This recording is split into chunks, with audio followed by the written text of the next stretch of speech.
एक लड़का था, वह काफ़ी गरीब था। उसके पास ना तो कुछ खाने को था, ना ही रहने को घर था। वह अपने दोस्त के घर रहा करता था। उसने एक छोटी सी कंपनी में पेंटिंग का काम करना शुरू कर दिया। धीरे धीरे उसके पास काफ़ी पैसे भी हो गए। बाद में वह काफ़ी धनी भी हो गया, लेकिन अभी भी उसके अंदर कुछ कमी का एहसास होता था। जब वह छोटा था तभी उसके माता पिता इस दुनिया से चले गए थे। उसने कभी प्रेम को नहीं जाना था।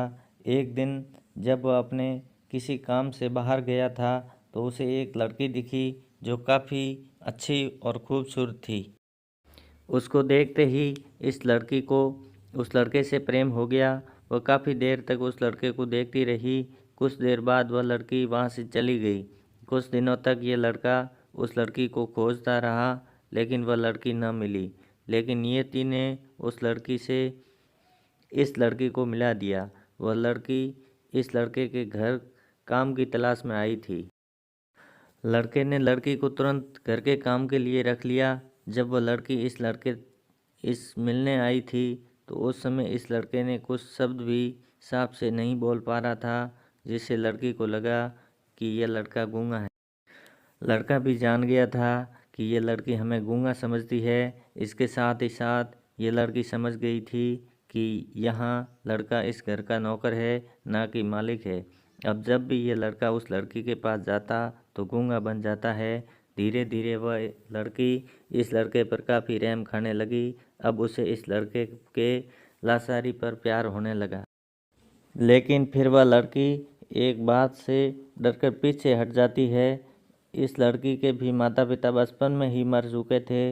इस लड़की को इसके चाचा ने पाला था और वह चाहता था कि वह जब तक जिंदा रहे ये लड़की उसके खाने और पीने का पैसा दे।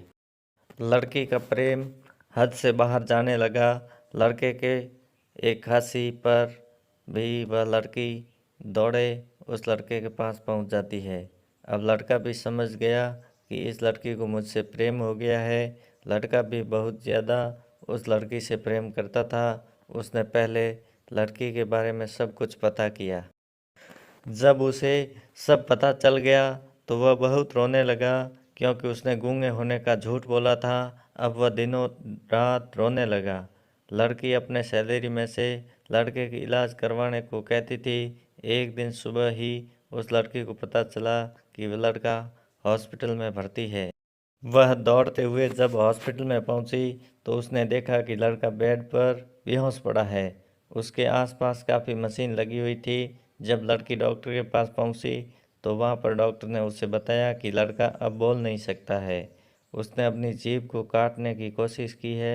इसके साथ ही उस डॉक्टर ने उस लड़की को एक पत्र दिया।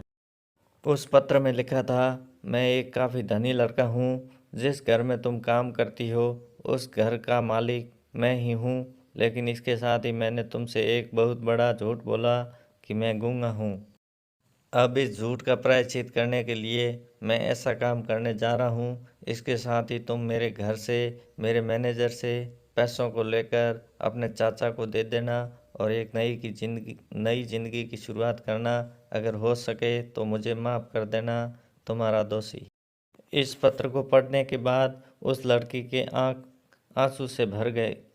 वह दौड़ते हुए मंदिर में गई। उसने भगवान के सामने कसम खाया कि जब तक वह लड़का बोलने नहीं लगता तब तक वह कुछ नहीं खाएगी, भले ही वह मर क्यों न जाए।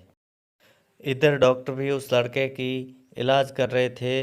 ईश्वर ने दोनों के मन की बात कबूल कर ली और अब लड़का बोलने लगा, लेकिन वह अपनी याददाश्त को खो गया। अब उसे कुछ भी याद नहीं था। अब इसके बाद लड़की ने उसके याददाश्त के लिए काफ़ी कुछ किया, लेकिन याददाश्त न आ सकी। अगर प्रेम की नींव को झूठ पर रखा जाए तो वह गिर ही जाता है। दोस्तों, अगर ये कहानी पसंद आई है तो अपने दोस्तों को शेयर करें। अगर आप मेरे चैनल पर नए हैं तो नॉवल स्टोरीज़ को सब्सक्राइब करें और नोटिफिकेशन बेल भी दबाएं। अपना और अपने परिवार का ख्याल रखें। मिलते हैं नई कहानी के साथ, तब तक के लिए धन्यवाद।